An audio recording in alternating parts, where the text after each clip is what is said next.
So many memories of Lynn and Venna. Mother's favorite song in the world was Yesterday, sung by Craig Jessup with the Utah State University Balladeers. Tears came to her eyes all the time. She just loved that song. All right, so some of the things I remember about Grandpa are how his house smelled like sugar and popcorn, and how he would give us all-day suckers when we would come over. And I remember once he told me that he had a big belly because he ate too much ice cream, and he warned me to not eat too much ice cream. I didn't get to meet Grandma, but I'm excited to meet her one day, and I'm grateful for the legacy that they all left. One time, for whatever reason, Grandpa took Dan and I down to Logan, and we got to go to Kmart and pick out a toy.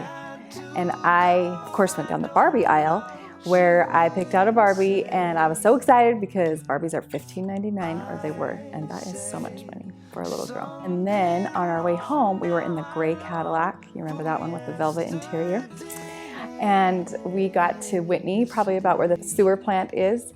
And there was this hitchhiker there, and he looked to me a little bit scary. And Grandpa pulled over and picked him up and took him to town wherever he was going. And Grandpa was always looking out for other people, and he wanted to serve and looked for ways to serve other people. One of my favorite memories was going to visit Aunt Cheryl and Uncle Leon at their home in Smithfield, and Uncle Leon making us barbecued rabbit for lunch. And we had no idea what we were eating till we were finished, and he told us.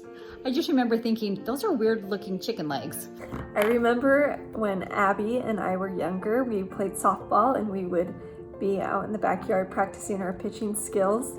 And I remember Grandpa Fackrell came out on several of those occasions and grabbed a mitt and caught the ball for us. And we were both so afraid that we were going to be pitching a crazy pitch and having it hit him smack dab in the face. But even those crazy pitches, he was sharp, and he caught every single pitch that we pitched at him.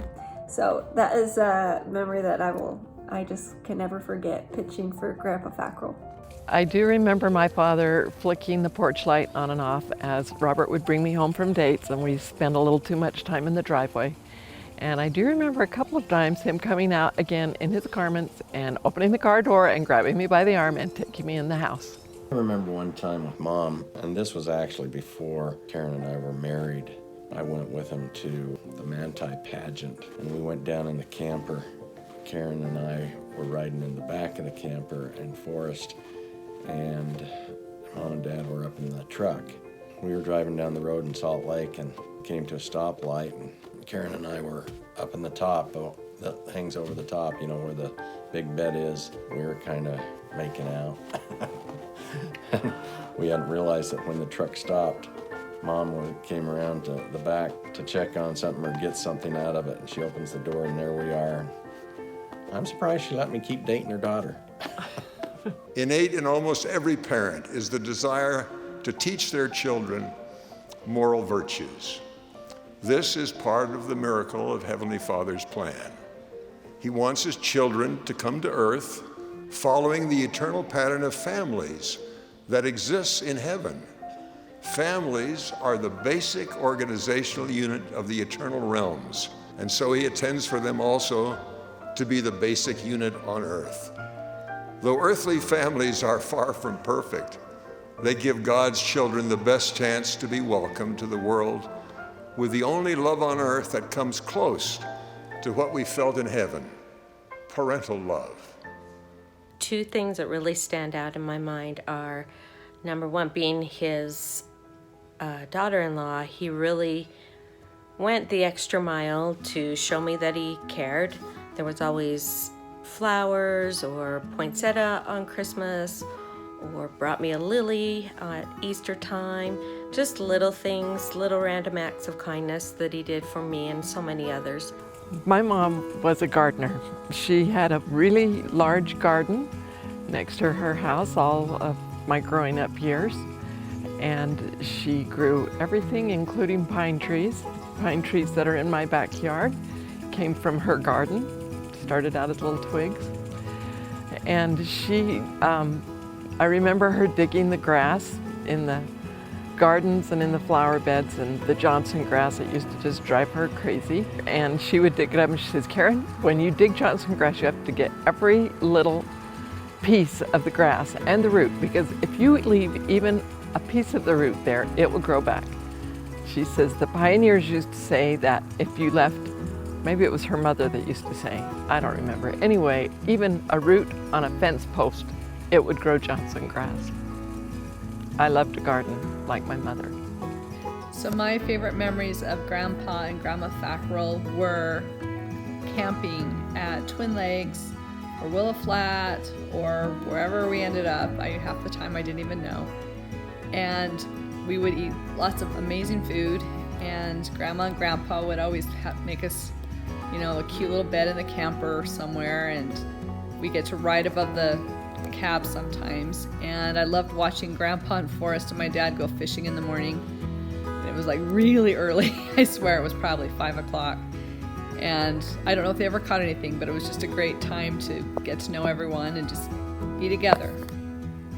Grandma and Grandpa had an old blue pickup truck that had a camper on the back. This was way back. And we used to go on Twin Lakes camping trips. We used to go over Memorial Day, sometimes other times in the summer. But we'd always go with the Neeleys, and it was so fun to be there with all of Grandma's siblings and their families, and it was a lot of fun, funny memories. I remember Grandma still water skiing when she seemed old to me. She probably wasn't that old, but I always thought it was awesome that my grandma could water ski. That was fun. And I remember Grandma and Grandpa taking me, and I think Joanna was with us. We went up camping up Willow Flats for their ward campout trip, and it was just a lot of fun to get some one-on-one time with Grandma and Grandpa. In our family, we have this call that goes something like this. And we all will come, like wherever we are, if we're in this big crowd at the fireworks or the carnival or something, and we need to be rounded up. She'll just do that call. I've recently been married, and I've used that call a little bit, and it has been a strange call. They don't know the call. We were at Disney World, and Colton's like, what is she doing? That's so embarrassing. But they know. They know it's the call, and you come, and there's no mistaking who is giving that call. So I thought that I got that from my mother, but I learned, my father was telling me that it came from Grandma Fackrell. So if ever you want to call your family, just remember, So I thought I'd share a story about Grandpa Fackrell, Lynn Fackrell, Dad Fackrell to me. When Robert and I were engaged, Rob was living in the apartment that we were going to be sharing after we were married. And Dad Fackrell took me in the back bedroom and kind of thumped his finger. He had this great big, his hands were huge. His finger was like, ah. Anyway, thumped it in my chest. He said, I hope you don't get any ideas about staying here with my son. And I said, oh no, I never would. Oh my goodness, no, I would never do that. Then I thought later, what kind of girl does he think I am? But it was okay. Everything worked out. My favorite thing about Uncle Rob and Grandpa are their voices. I loved how Grandpa could command attention when he walked in the room and gave a big, tight squeeze and was always, always, always excited to see you. I loved how Uncle Rob was always super sincere in asking you how you are, and his voice was a little softer. And I just love remembering them by the way they sounded. And I also remember their hands. I love that they had big, strong hands, which means they worked really hard. And I love that they were great examples to our family. After I went to college, I would come home and visit my mom every now and then. And there was this lady that lived in our ward. Her name was Paula Newbold, and she just lived across the street and down a little bit from Mom. And she was a little bit disabled. When she was a child, she'd been shot in the head with a gun and left her a little bit brain injury. But she would come over there and she'd just come walk in the house and yell, Venna! And she would spend hours following my mom around the house, talking up a storm about things that I'm sure my mother didn't care about.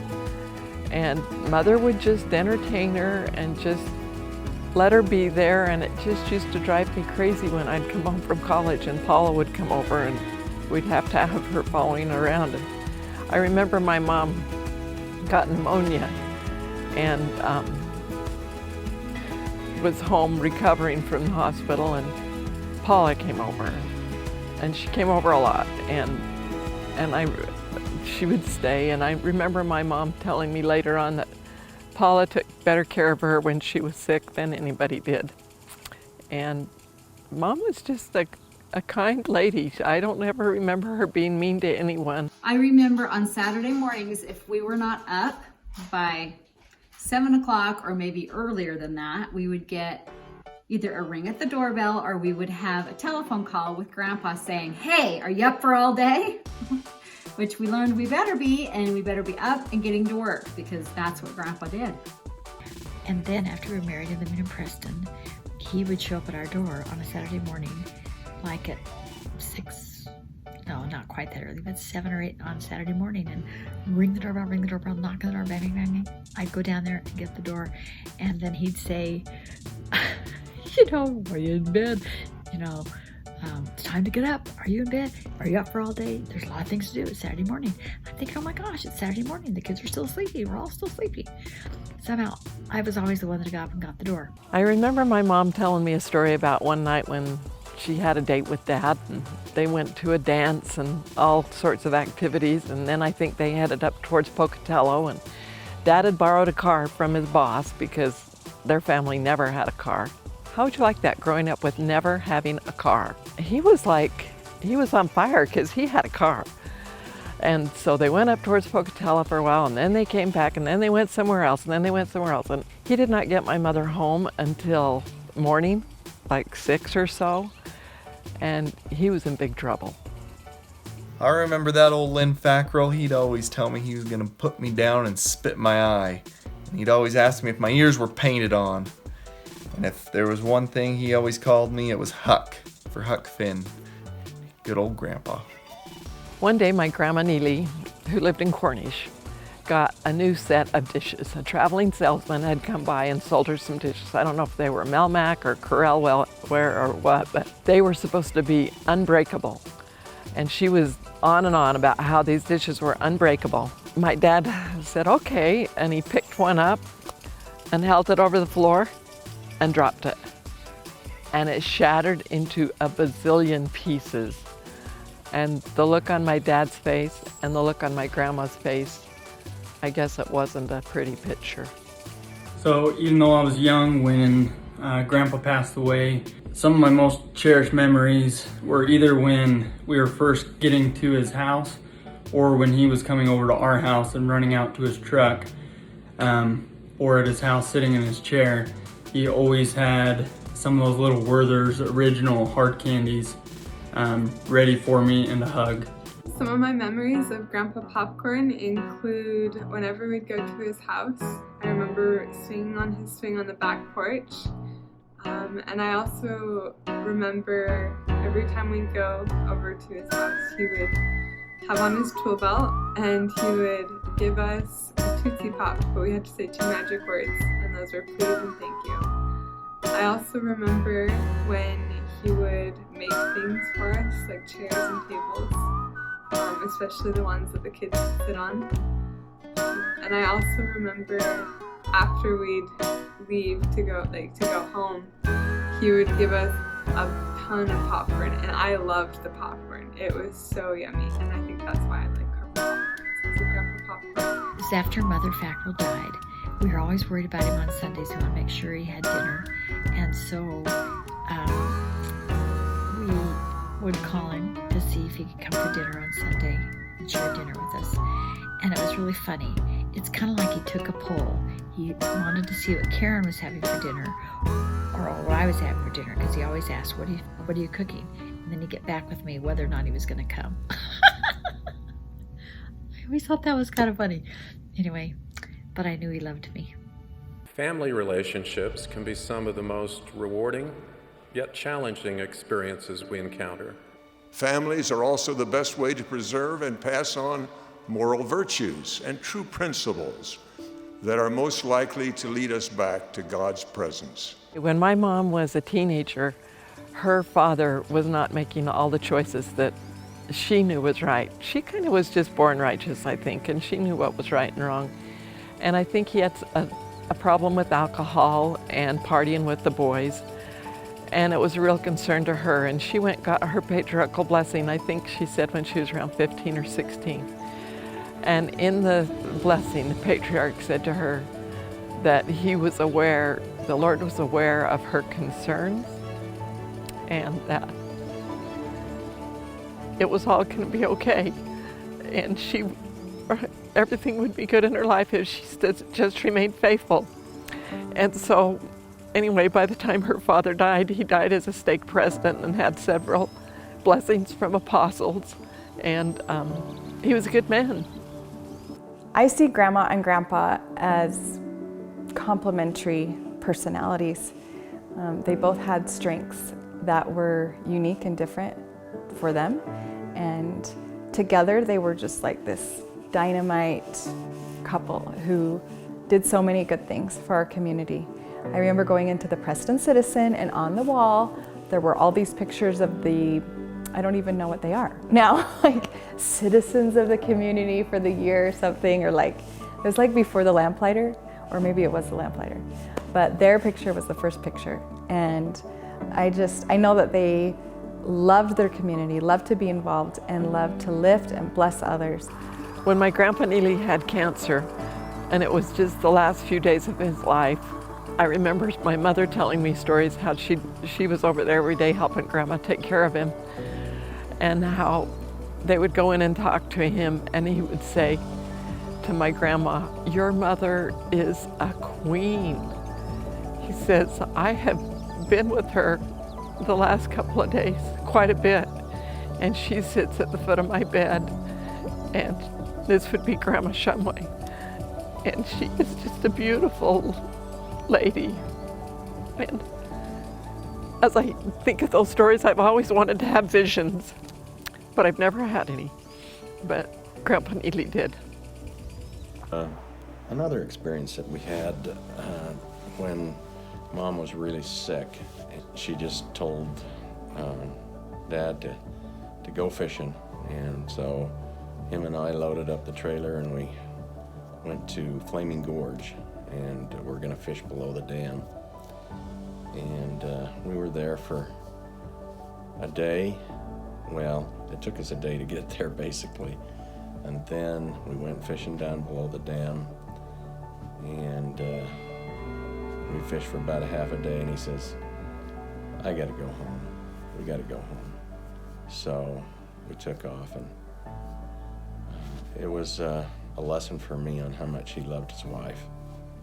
And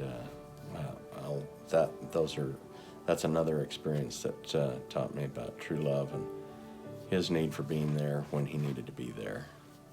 Scripture records that Elijah the prophet stood before Joseph and Oliver and said, "Behold, the time has fully come, which was spoken of by the mouth of Malachi, testifying that he, Elijah, should be sent before the great and dreadful day of the Lord come, to turn the hearts of the fathers to the children and the children to the fathers, lest the whole earth be smitten with a curse. Therefore, the keys of this dispensation are committed into your hands, and by this ye may know that the great and dreadful day of the Lord is near, even at the doors." The restoration of the sealing authority by Elijah in 1836 was necessary to prepare the world for the Savior's second coming, and initiated a greatly increased and worldwide interest in family history research. I bear testimony that Elijah did come. The hearts of the children of you and me have turned to our fathers, our ancestors. The affection you feel for your ancestors is part of the fulfillment of that prophecy. It is deeply seated in your sense of who you are. One Halloween, he came over to our house and he had on this tight stocking over his head. I think he painted the stocking too, I can't remember. But it was over his head and he came to just like scare us, you know, when we answered the door. I was going over to my friend Michelle Ball's house over by the high school, and he said, "I'll take you." And so he took me, and when we went over there, he also scared her. It was pretty good, he loved it. Dad loved to go visit the brethren. And he went down there one day and took a bench and a bag of popcorn for President Hinckley. And he went up to the secretary. He was just not afraid to do these kind of things, and gave them to, they let him go in and see President Hinckley. I mean, who does that? And he gave him his bench and his bag of popcorn, and President Hinckley looked at it and he says, well, what do you want me to do? Stand on the bench and eat the popcorn? Dad really wasn't really happy about that response.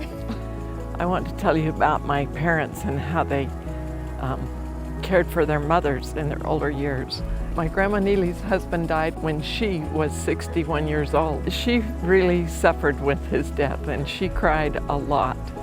And I never remember in the 10 years that she was a widow, her speaking of Grandpa Neeley without tears. And after he passed away, my mother went over and got her, and within a few months or maybe weeks, she moved to Preston. She moved in with Uncle Andy, and that was just a couple of blocks down the street from our house. And Mother took really good care of her. She went and saw her a lot, and she got her a job at the hospital. Grandma became the cook, and she's still remembered as the cook at the hospital because of the great food that she made. And I remember Mother doing her hair for her every week, and I remember her giving her perms and taking her places. My grandma Neeley neither of my grandmas ever drove a car. And so they took care of them that way. And she took care of her till she passed away. And then my grandma Fackrell, I remember the day that she called our home. She was in her upper 80s, and she asked for Venna, and she says, "Venna, I just can't live alone anymore." And she'd been alone then for over 30 years as a widow. And my mom and dad that evening, they went and picked her up, and they brought her home to our home, and she lived with them for pretty much the rest of her life. And I remember her coming over, and it was quite a sacrifice for Forrest. At that point, I had graduated and gone to college, but Forrest, I think, had to give up his bedroom for Grandma, and they were just kind to her, and they took care of her. Even when they moved out to the golf course, they had a bedroom just for Grandma and took care of her out there. And she did spend a few weeks with Aunt Audrey once in a while, because they would go to Arizona in the winter every now and then. But for the most part, she was with my parents. And it wasn't easy. It was hard. You girls think about having your mother or your mother-in-law move in with you to live for a few years, and you love them, but it's a challenge. And I just have a lot of respect for my parents for the way they cared for their mothers. Our trips to Twin Lakes in the summer, they were endless. We'd pile in the camper. I would always cross my fingers that Dad would make that first turn into premium oil, which he almost never forgot. I'd run into that gas station, reach down in the deep freeze, and pull out either a chocolate or a banana ice cream bar, same ones we have today. And then the trip would really begin. One Sunday evening, we were just sitting in our little house, and it was about 8 o'clock. It was before daylight savings, so it was dark, and the doorbell rang, and Dad, of course, didn't have his shirt on. He's just in his garment top and his pants, but that was okay. He just answered the door. And there, sitting on our front porch, was a baby in a cradle, and a note saying, "I just can't take care of this child. I'm going to donate it to you." And this look of panic just came in my father's eyes, and he ran around the house shouting for people, trying to find who left this baby. And it turned out that it was my Aunt Noan, and her kids and grandkids had just come over to visit and play a trick on Dad, because I think Dad and the Shumways had a contest to see who could play the most tricks on each other, because the Shumways were very much tricksters. One time Dan and I wanted to play hockey. So he went down in his wood shop and he fabricated us a set of hockey sticks out of wood. He could build anything with wood, as long as it was a bench or a rocking horse or hockey sticks. Okay, I don't have any memories with Grandma Fackrell because she was gone before I was born. But for Grandpa, one of my favorite memories that I have of him is when my mom and dad were getting ready to go on some vacation somewhere. And he came over and grabbed me and I think maybe Liz and Abby and said he wanted to put together a grab box. That was the first time I'd heard the term grab box, but we went to Subway and we got some Subway sandwiches. And by the time that my parents got them the next day, they were nice and soggy, but then we had a nice handful of treats and stuff that we put in a box for them. And since then we have used this term grab box whenever kids or our parents go on trips and we want to put together something a little bit special for them to take to snack on along the way. Dad was in a play once called South Pacific, and they put it on over behind the high school, behind the auditorium. It was outdoor theater, and for about 10 years the community did outdoor theater out, and it was so fun. They needed kind of a gruff old guy to be the captain of South Pacific, and Dad didn't go try out for this. They came and recruited him and says, will you come and do this? And Dad loved it. Dad didn't really have the most on-tune voice all the time, but he loved being in this musical, and he was in a lot of different church plays and different things like that. He was very theatrical. We always all remember him at Christmas time doing that one poem about Will, something about Will. Anyway, and I think he got part of this from his own father, because I've heard stories about how Grandpa Forrest Alfred Fackrell was in plays when he was in his 20s over in Randolph, Paris, Idaho area. When God directs us to do one thing, He often has many purposes in mind. Family history and temple work is not only for the dead, but blesses the living as well. President Russell M. Nelson cautioned, "We can be inspired all day long about temple and family history experiences others have had, but we must do something to actually experience the joy ourselves." He continued, "I invite you to prayerfully consider what kind of sacrifice, preferably a sacrifice of time, you can make to do more temple and family history work." When my mom was really sick, and not too long before she passed away, I was having a heart-to-heart visit with her, and she was laying in on the bed, and I just says, "Mom, what do I need to remember? What advice do you have for me?" And she says, "You know, Karen, all you need to do is live the gospel. Just live the gospel and be happy, and all will be okay." So that's what I've tried to do. Another experience I had, a little on the more somber side, but also quite a lesson learner, was I was up taking a relief valve off on 2 boilers up in the high school boiler room. They were huge boilers, and you had to climb up on things and stand up on them. And I couldn't get the relief valve off because we were going to put a new one on. And so I went and got Dad, and he climbed up there, and we got a big cheater on the relief valve, and we finally got it to break loose, and we took it off. And when we took it all off, there had been hot scalding water leaking through somewhere, so it came back through into the boiler system, so the boiler was under pressure. And as he popped it off, all that hot scalding water just went all over him. And I basically had to carry him down off the boiler, down a ladder, and you know, he was just burned up, and he'd take the hose, and his skin was just falling off when the hose when the water touched his arms. And anyway, they were about ready to go on a mission shortly, and took him to the hospital. I wasn't really sure he was going to make it, but we gave him a blessing, and it wasn't too long after that he was able to, he and Mom were able to go on a mission. But that was quite an experience for me to be able to be in that position and be in a position that I could maybe help him. And actually that he took the brunt of it, because if it hadn't have been him there, it would have been me. And it was kind of a sacrifice, I think, on his behalf that he did it, even though it was, worked out that way. He took the blows for me, and I'll always remember that. Our Heavenly Father is anxious to gather and bless all of his family. While he knows that not all of them will choose to be gathered, his plan gives each of his children the opportunity to accept or reject his invitation. And families are at the heart of this plan. Mom and Dad were both very involved in the community. Dad was either in a public office or running for a public office. He worked with the Junior Chamber of Commerce and with the Chamber of Commerce, with the Lions Club, and on every different board there was. And I think he would have been on more boards, school boards and things, but he couldn't. It would conflict with his business. But he loved involvement with the community. He loved to serve.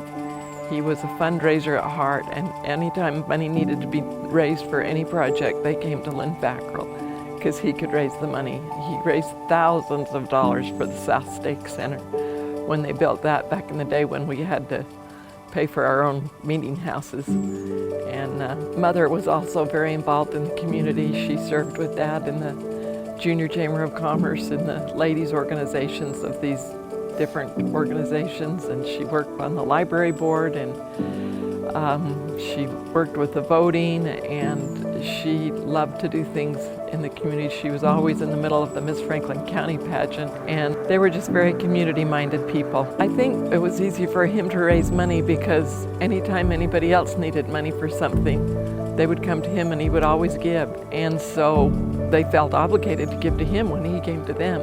Neil Nelson was my dad's accountant, and he came to me after Dad had passed away, and he told me, "You have no idea the money that your dad gave away to people." He says he would come to me days with bags of groceries in his car and take them out and say, "Take this bag to so-and-so, take these to so-and-so, take these to so-and-so," because he wanted to do it anonymously, but he was always providing for people in ways that he felt they needed help.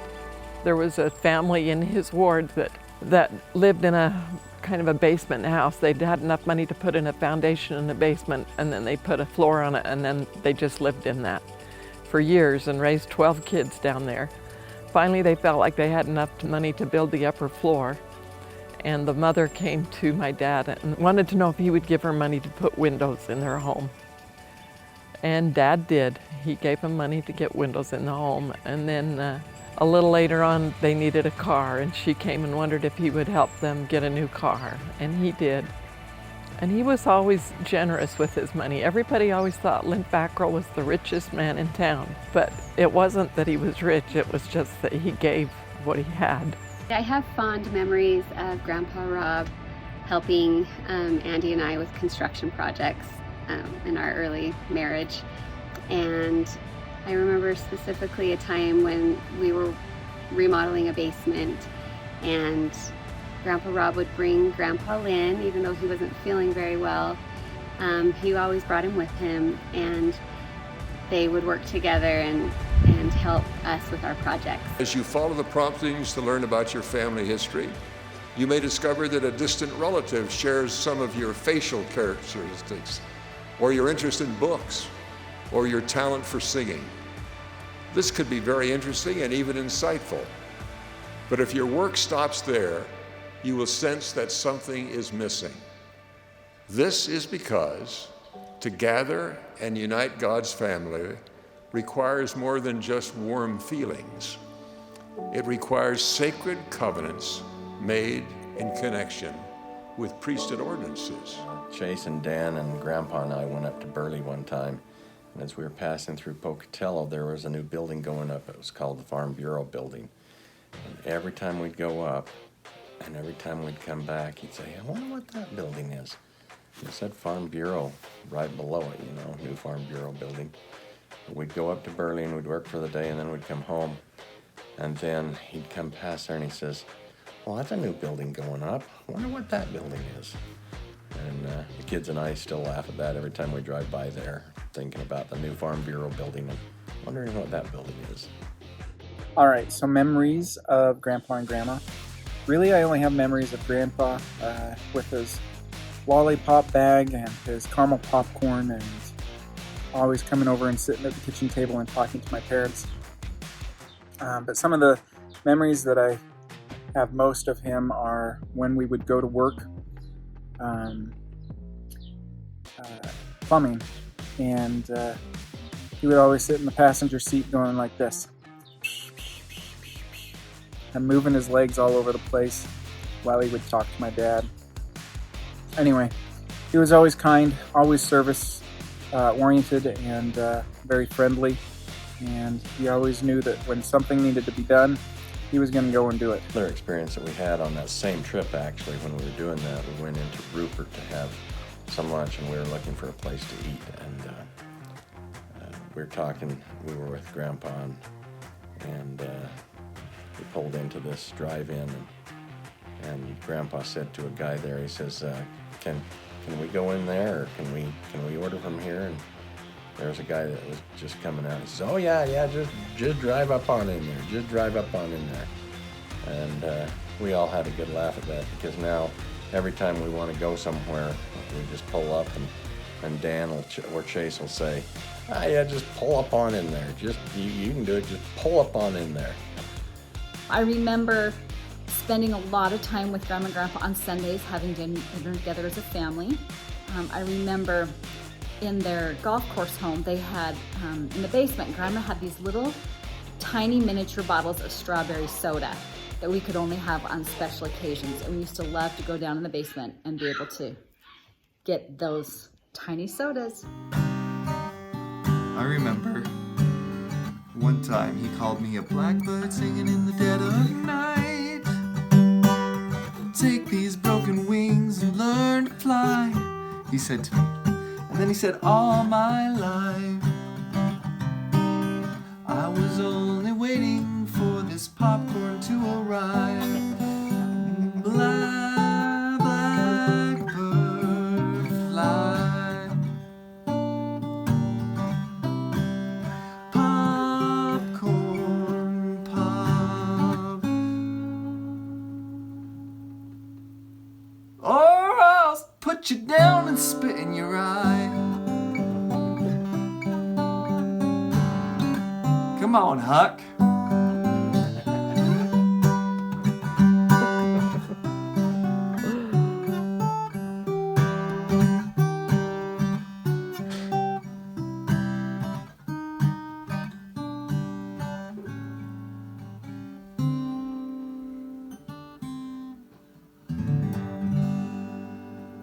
So I have a lot of memories of Grandpa Popcorn. One of my earliest memories is the little boxes he'd have on the floorboard of his truck. Boxes full of all-day suckers, and every time he'd see me or any of the other kids, he'd say, come get an all-day sucker. They never lasted all day, but that's what we called them. Probably my most vivid memory is when Jake and I were working for my dad remodeling Jefferson Middle School one summer. I think I was in 7th or 8th grade, and I was painting the fire escape, and I saw Grandpa pull up in his sparkling new Ford F-150 truck, which he took very good care of. And he got paint, a couple of gallons of paint out of the back and a paintbrush, walked over to the side of the school, and he opened the paint and started painting the outside, the exterior brick. It was not known to me whether that was supposed to happen, but I didn't think it was, and especially knew it wasn't when my dad came running around the corner screaming, Dad, what are you doing? Stop, stop. But he had done enough that there was no way to undo it, and we ended up having to paint the entire lower third section of the middle school. And so for the next 4 or 5 or 6 years or so, however much longer that school was actually around, it had a bottom stripe of paint, courtesy of Lynn Fackrell. So anyway, I'll miss he and my dad a lot, and I love the memories I have of both of them. I remember when they built their new home out in the golf course and put in a jetted tub, and we were so excited to get to try out the jetted tub. And I remember them having an old video camera with a huge light that like a floodlight for the flash. And I remember taking a home movie of all of us Fackrell kids splashing around in that hot tub. And there's a copy of that video somewhere. I don't know where, but I know there's a video of it somewhere. What I remember about Grandpa and Grandma Fackrell, first thing about Grandma, I remember playing golf with me, and I remember taking me to get some new shoes at Kent Merrill's shoe shop. I think it was Kent Merrill. I just remember it was Merrill's shoes. As far as Grandpa, I have a lot of memories of Grandpa, working with Grandpa, but I think the one that really stands out is when I walked out of school, the middle school, and there he was with a paintbrush going to town painting the side of the school. And Grandpa with a paintbrush was trouble. The other thing was cement. He always was pouring cement somewhere, always. And if there was an extra half a shovel load, we were framing something else up to pour it with cement.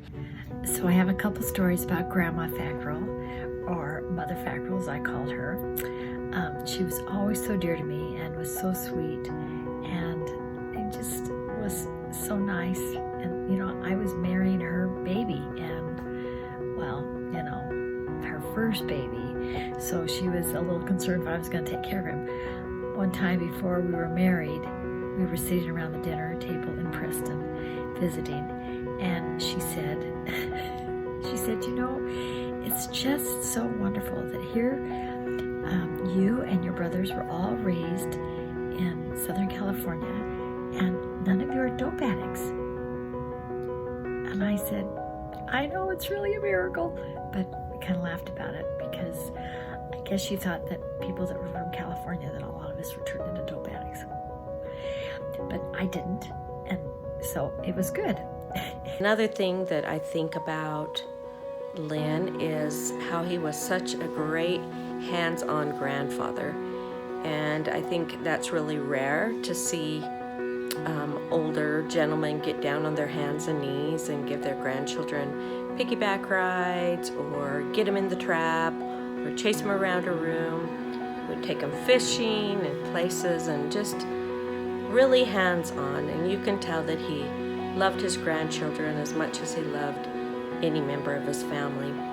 Wish him a happy 100th birthday this year. Although I never personally knew Grandma Venna, I have heard a lot about her. My husband's grandma, she actually lived kitty corner from Grandma and Grandpa and my mom and uncles, and was their babysitter. And so without fail, every time I see her now, she always brings up Venna and how good of a lady she was. So I look forward to meeting her one day. One thing I really remember about Grandma and Grandpa is that Grandpa adored Grandma, and he always called her Dolly. As long as I can remember, Lynn always called Venna Dolly. And he was such a good example of how a tender, sweet husband should be. And I feel like that was definitely passed on to my dad. He adored my mom and always called her girlfriend, which was just really sweet and really cool. So I appreciate the legacy that Lynn and Venna have left to all of us, and I love and miss them. I'm so grateful to have music in my life. And both of my grandparents had organs in their home. I was like, who has an organ in their home? But they both have an organ, or had an organ in their home. And I'm grateful for the blessing to have music passed down from generation to generation. I was always so jealous of Uncle Rob that he could play any song by ear. I was like, I do not know Suzuki. And then Uncle Forrest was such a great sight reader. And my mother was just so good at making sure that we all took piano lessons, and we all, voice lessons or violin lessons or all these different things. And sometimes she had to, get the ruler out, just like Grandma Venna used to have to. But I'm so grateful that she did now. It's such a blessing, and it was a blessing in my own son's life. And I love it in our home that we have now. What a blessing to have music. And I'm grateful that they both found that important, both Grandma and Grandpa. When I think of Grandpa Popcorn, some words come to mind. Sugar Ray Diabetes. I think of some swear words because he would say them quite often. I think of how great of a storyteller he was, and I remember Tootsie Pops and cashews along with popcorn at his house. But one thing that I really remember is that Grandpa was a very charitable person. He was always giving to those in need, and some things, he obviously gave lots of popcorn and Tootsie Pops and rocking horses and tables and even money. And I just remember with our family specifically, he would come to our house on Saturday mornings, just drop by and drop by a dozen donuts for us. And I always thought that was pretty cool. But yes, he was just a very giving person. And I think I know where my mom gets it. She got it from her dad. We were living in Layton, and Joanna was just a baby, a toddler. And one morning the phone rang like at 7 o'clock, and it was Mother Fackrell, and she said to me, "Steffi, the beans are on." And I remember thinking, on what? And the beans are on, you come and can beans, and I had never canned in my life. So I loaded Joanna up in the plumbing truck, the old green plumbing truck, and probably put in one of those car seats that now are outlawed or whatever. And we rode up to Preston, and my mother-in-law showed me how to can beans. And I think I made like 16, 18 pints. I was so proud of myself. When I came home, I set them on my counter for like about a week in case anybody ever came by and they'd see these beans, and people would say, "Oh, I've been canning beans." I put them out there because I was so proud of them. And she taught me how to do all that because I'd never learned how to do it. My mother always did jam, and she never canned anything because we always had fresh produce available, all the time. We didn't learn to do that. She kind of walked me through how to make bread and taught me so many good things about homemaking. One thing she really wanted me to do that I wasn't very good at, she always thought I should be bleaching my tea towels. Well, I had 4 children under 6, and I was lucky the tea towels even got washed. But I know she'd always say, "You ought to bleach your tea towels." But she was good to me. It is breathtakingly amazing that through family history and temple work, we can help to redeem the dead. But as we participate in family history and temple work today, we also lay claim to healing blessings promised by prophets and apostles. When we gather our family histories and go to the temple on behalf of our ancestors, God fulfills many of these promised blessings simultaneously on both sides of the veil. Similarly, we're blessed when we help others in our wards and stakes do the same. When Forrest and Julie got married, the bishop in my mom's ward decided it was time for them to go on a mission. And I'm not sure my mother was ready yet, but she was never one to turn down a church calling. And he was Ariel Biggs, and he called him, and they were called to the Cleveland, Ohio mission, which was later changed to the Akron, Ohio mission while they were out there. And they served for about 8 months in a little branch called Wauseon, and they were amazing. They loved those people so much.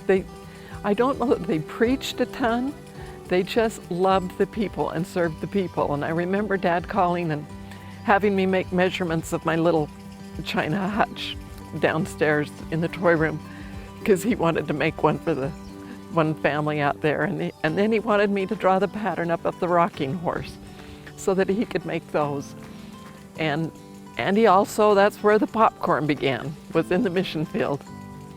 But they just loved those people to death. And when they came home, they could never quit talking about their mission. It was just the neatest thing. I'm so grateful Mother was able to do that before she passed away, because she was, within a few months after she got home is when she got her illness, and so that was really the last big event of her life. And when Mother passed away, there were a couple of families out there that were really close to him, and they wanted to come out so bad. And the one family just didn't really have a lot of money, but they had been saving for a VCR back in the day. And so they took their VCR money and bought plane tickets and came out. As I recall, I think Uncle Rob gave them money for their VCR before they went back, because he was like that too. And Dad stayed in touch with those people for years. They didn't have a chapel when they were there. They met just in an upper floor of a store, and they wanted a chapel so bad, and he was one that was not afraid to go down and visit with the brethren.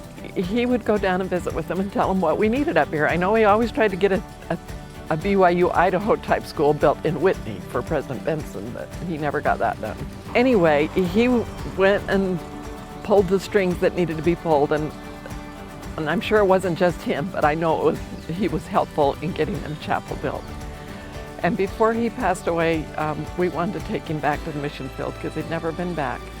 And so it was April of the year that he passed away, and Robert and I were able to go back with him to the mission field.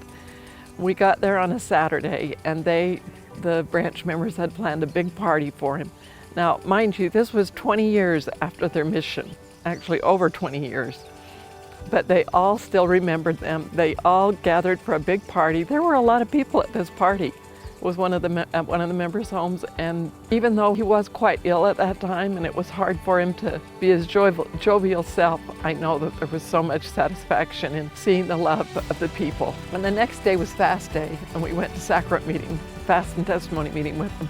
They had him come up and sit on the stand, and everyone that bore their testimony without exception talked about Grandpa and Grandma and the difference that it made in their lives while they were serving the mission. They were only there for 8 months. Robert and I just sat there and bawled. And when we were done and we were driving away, we were talking to Dad about how'd that feel to have everybody talking about you like that. And Dad had not heard one testimony because his hearing aids didn't work very good, and he sitting behind the mic, he couldn't hear it. So I guess it was all just for me and Rob. But Dad they were good people. I know there was one family out there that the husband died and left the wife with many children, and Dad sent money out there for them quite a bit. He supported all other boys on mission. In fact, he sent money out to the branch almost every month after they got home for their missionary fund and different things. And they were just good people. I rarely go a day without reflecting on my parents and the shining example that they were to me of service to family, service to community, friends, neighbors, and of course, service to their Heavenly Father. May I live my life to emulate the great examples that they have been and continue to be to me. And just for fun, love you guys.